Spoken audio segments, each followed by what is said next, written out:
Young clerk Sebastian Schlechtwender lives an ordinary life.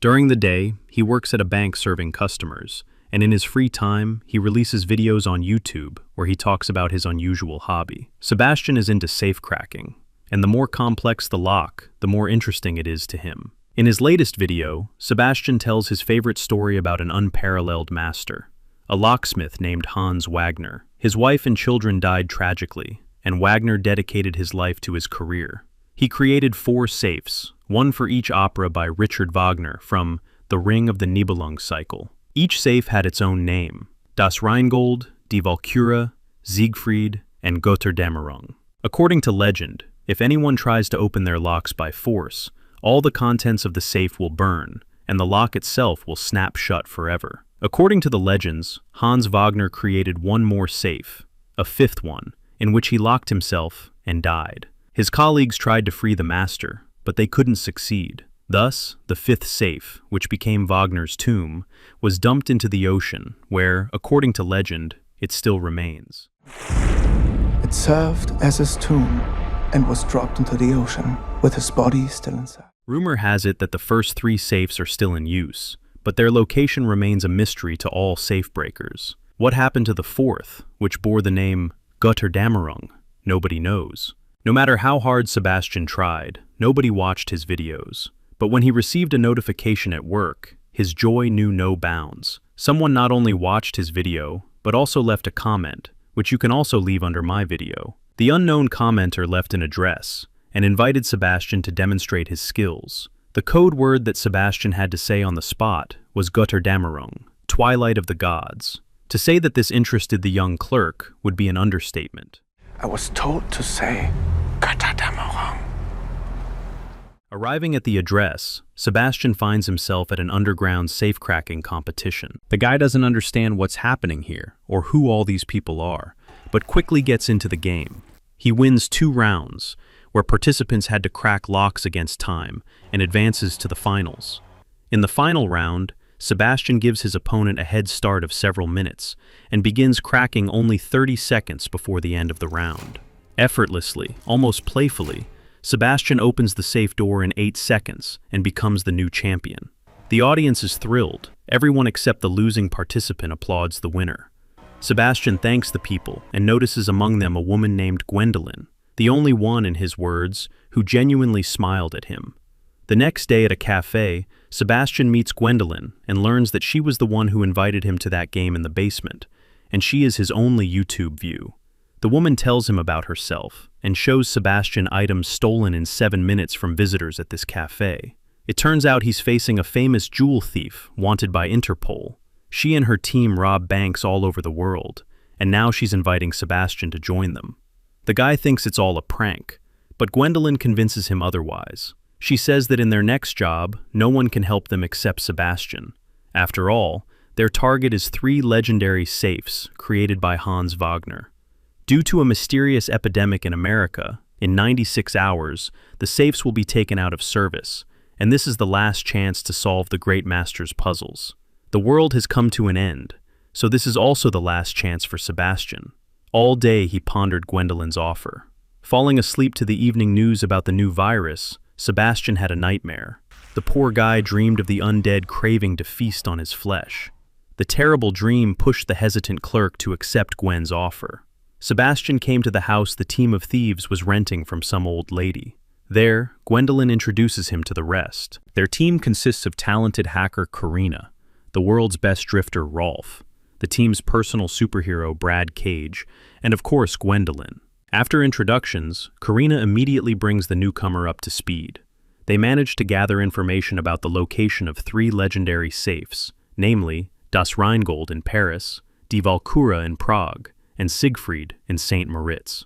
All 3 safes belong to billionaire Bly Tanaka, and the first target is the least complex safe, Das Rheingold. Arriving at the location, Sebastian begins to noticeably get nervous, and Gwendolyn has to calm him down. And it's no wonder, since Sebastian isn't experienced in such matters. The guys discuss the robbery plan once more and proceed with the operation. Sebastian goes in first. His task is to go to the restroom without attracting attention. Next comes Gwendolyn with many bags.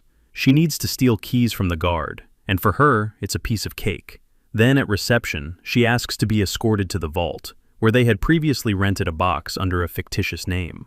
Third goes Karina. She makes it so the cashier leaves the corridor and gives Gwendolyn the opportunity to leave the vault unnoticed. Gwen picks up Sebastian through the service entrance, and the two of them, using the stolen keys from the guard, descend to the basement. There before their eyes appears the first safe, Das Rheingold. Before starting the crack, Sebastian warms up and tells Gwen what this work is about.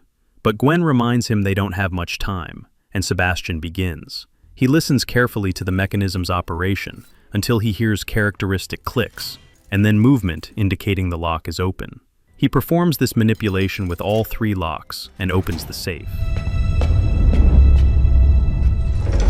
You did it. Sebastian's emotions overflow. As soon as they finish filling bags with money, Brad proceeds to the final stage of the operation and enters the bank. While he distracts the bank employees at reception, Gwen and Sebastian leave the building. The first mission is a success. Meanwhile, at Interpol headquarters in France, a group of police officers led by Agent Delacroix argue about whether to pay attention to a bunch of thieves during an epidemic. But Delacroix has his own scores to settle with the money thieves. The fact is that during the last attempt to detain the criminals, Brad managed to shoot the agent, and now he thirsts to catch their entire team more than anything. Delacroix concludes that the thieves are targeting Hans Wagner's safes, and they only have 2 more chances to catch them. And while the Guardians of Order are making a capture plan, at the old lady's house the team is celebrating their success in full swing. Sebastian has bonded with Rolf, and Karina suggested they start dating, but Sebastian is much more interested in Gwendolyn. But she's Brad's girlfriend, though things aren't smooth in their relationship. A little later, Sebastian comes to the room where Gwen is planning the next robbery, and they strike up a heartfelt conversation. Sebastian tells the girl about his childhood hobby of cracking safes, and Gwen in turn shares her life story. She talks about how she wasn't close with her parents, how she started stealing, and how she met Brad. More than anything, she wanted to do something that would remain in people's memory, and the Ring of the Nibelung is a perfect way to achieve that goal. Gwendolyn confessed to her new friend that she'd been thinking about leaving the team and going to America, Nevada. According to her, that's where Wagner's 4th safe is located, Gotterdammerung. This evening, Gwen and Sebastian grew very close, and the girl completely charmed the young clerk, which clearly didn't please Brad. The next day, the whole team was already in Prague. New target, the Valkyra safe, somewhat more complex than the previous one. Additionally, the mission is complicated by a squad of police officers, positioned by Agent Delacroix, completely confident that the robbery will happen today. In the van, Brett hands out badges for the upcoming roles to Sebastian and Gwen. Karina warns that this time, the security system is more complex, and she can only be in it for 16 seconds. Then she needs to reconnect anew to successfully get them into the vault. Sebastian's nerves can't take it, and he starts getting hysterical, which seriously irritates Brad. But there's nowhere to go. The operation has begun. Sebastian enters the bank as a junior department coordinator. His briefcase is checked, and at this moment, Karina enters the system. In 16 seconds, she manages to get Sebastian through the checkpoint and exit the system unnoticed. Next, through the earpiece, Karina leads him down the corridor to the elevators, but all the elevators are occupied, and Sebastian has to wait a bit. Parallel to this, Karina guides Gwen to the 4th floor and sends an elevator for her. A couple of guards notice Sebastian disappearing from the monitor screen, but don't attach much importance to it. Karina leads Sebastian through the last door, behind which Gwen is already waiting for him. Together, they safely descend to the vault. Sebastian doesn't miss the moment to present Gwendolyn with a complaint about Brad. Supposedly, she should have warned him that Brad was her boyfriend. Brad hears this conversation and realizes that Sebastian has feelings for his girlfriend. The couple hasn't even left the elevator when the guard immediately demands a pass. The answer to his question was a couple of punches that Gwen delivered to him. A fight broke out. Another guard came to help his colleague, but 2 big guys with guns still couldn't overcome the fragile-looking woman and remained resting on the floor.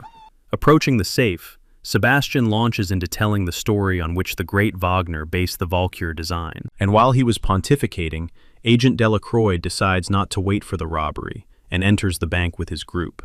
Two guards in the video surveillance room finally figured out that someone had penetrated their system and activated the security protocol. This forced Brad to proceed with Plan B. The police who entered the bank discover that this isn't the right safe, meaning they were catching criminals in the wrong building. And now, because of Delacroix's mistake, they'll have to fly across half the city to disrupt the Thieves' mission in time. Hiding his face under a mask, Brad shoots the guards with tranquilizer darts and robs the cash register. This way, he draws attention to himself, and the guys in the vault get additional minutes to crack. Sebastian confidently states that it will be easy, and almost immediately makes a mistake that causes the safe's locks to block for a short time. Sebastian realizes that if he makes another mistake, the safe will be locked forever, which makes the tension in the room spike to the limit. Calming down a bit, he returns to work, and this time, the lock yields to the talented clerk. Experiencing strong emotions, Sebastian tries to kiss Gwen, but there's no time to celebrate. Delacroix has almost arrived, and the guard has already activated the alarm button. Time to get out. Already at the exit, an armed guard blocks Brad's path. When Brad tried to disarm him, the guard fired. The sharp sound deafened Brad, but he still managed to break through to the exit. However, he caught a bullet in the shoulder. Gwen and Sebastian left the bank through the front door, blending in with the panicking crowd. Except the van with the other guys had already left. Had to catch up. Sebastian jumped into the car last, but overcome with jealousy, Brett pushes the guy out. Gwen is shocked, but can't help. And the abandoned Sebastian had to run from the police on his own. The guy is clearly lucky. First, he managed to steal a bicycle from a passerby. Then, breaking away from the chase, he finally escaped on a train. Meanwhile, in the van, a quarrel is brewing. Gwen can't forgive Brad and breaks up with him. Karina joins the rebellion, and the girl leaves the team.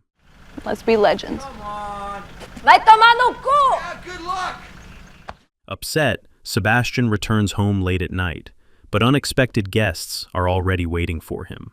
The guy doesn't notice them, and when the girls reveal their presence, he gets seriously scared. Gwendolyn apologizes for Brad's action and asks him to join them again. She assures him that the three of them can rob a casino, and Sebastian will certainly handle the third safe, Siegfried. And while the trio plans their last robbery, Agent Delacroix reveals Sebastian's identity and almost feels sorry for him, because Sebastian isn't a criminal at all. Finally, the time has come for the last mission. Casino management is moving Siegfried to another location. This is exactly when the guys plan to commit the robbery. Delacroix knows about this, so he's preparing to catch them red-handed. And so no one interferes, he decides not to warn the casino administration about the impending attack. But Gwen's team outplayed the Interpol agent. When he came to the casino, it turned out that they had already called the day before on his behalf, and warned that a robbery was being prepared, and asked to expedite the transfer. The administration did just that, completely throwing Delacroix's plans into disarray. And indeed, 8 hours ago, Gwendolyn intercepted the truck sent by the bank to transport the safe, picked up Sebastian, and by evening, the casino employees had loaded the safe into the criminal's vehicle with their own hands. Driving a decent distance away, Gwendolyn asks Sebastian to crack the most complex 7-lock safe on the move. The guy doesn't break his new tradition, and begins telling the story of Siegfried to music from Richard Wagner's opera. This is how he tunes in for work. In the first 2 missions, Gwen rushed Sebastian, but this time she listens attentively to the story, and the guy proceeds to crack the most complex safe of his life. Meanwhile, Brad and Rolf were waiting for the former team members near the casino. As soon as Brad turned on his phone to check his ex-girlfriend's GPS coordinates, they were detected by Karina, who was sitting in the van nearby. She tried to approach the guys, but they had already left, and at that very moment, the cops appeared on the road. The only thing the girl managed to do before she was detained was send Gwen an SMS asking her to run. Delacroix tries to force information out of the girl about her accomplice's location, but nothing works. Then, his assistant promises Karina that she'll take care of her brother if she tells them how the others are going to escape, and Karina agrees. Sebastian almost cracks the lock, but due to a sharp turn, part of the mechanism jams, and the last lock won't open. Then he forcefully hits the safe, and a miracle happens. A characteristic click tells Sebastian that the last lock has been cracked. All that's left is to turn the handle and open the door. Siegfried is cracked. Sebastian is beside himself with happiness. Gwen stops the truck and joins her partner. However, the joy didn't last long. Brad and Rolf caught up with them, and now Brad, threatening with a gun, demands that Gwen return to him, but she doesn't need that anymore. She reports that she removed the magazine from Brad's gun in advance, and he's no longer dangerous, but her gun is loaded. Gwen handcuffs her former partners to the van, and then, together with Sebastian and the money, she leaves the location, stealing Rolf's car. A few minutes later, the cops find the van and detain the guys, and Delacroix takes off in pursuit of Gwen. Sebastian confesses his feelings to Gwendolyn, and these feelings turn out to be mutual. The couple reaches the pier where a boat awaits them, but they don't have time to board it. Agent Delacroix, appearing out of nowhere, demands they surrender. Holding the cop at gunpoint, Gwen offers him to take one bag stuffed with money and let them go. Delacroix refuses, and then the girl makes another offer. If Delacroix lets Sebastian go, she'll surrender to him. After thinking a bit, the agent orders the guy to get lost, and he'll pretend he didn't see anything. But Sebastian doesn't want to leave his beloved like this. Then the girl promises him that as soon as she gets out of prison, she'll definitely find him, and together, they'll find the last fourth safe of Hans Wagner, Götterdämmerung. With tears in his eyes, Sebastian agrees and gets into the boat. In the bag, he finds a passport with a fake name made in advance, and 2 plane tickets flying to America. At that moment, Sebastian realized that he wants to be with Gwen, and that he will wait for her as long as it takes. This story ends in California, where a couple finds a safecracker and asks him to crack the lock on a safe. According to them, not a single person has succeeded with it yet. This complex safe turns out to be a creation of the legendary master called Götterdämmerung, and the cracker they turn to is named Sebastian. Please like and hit the button with the word subscribe on it. That's it. Thank you, and goodbye.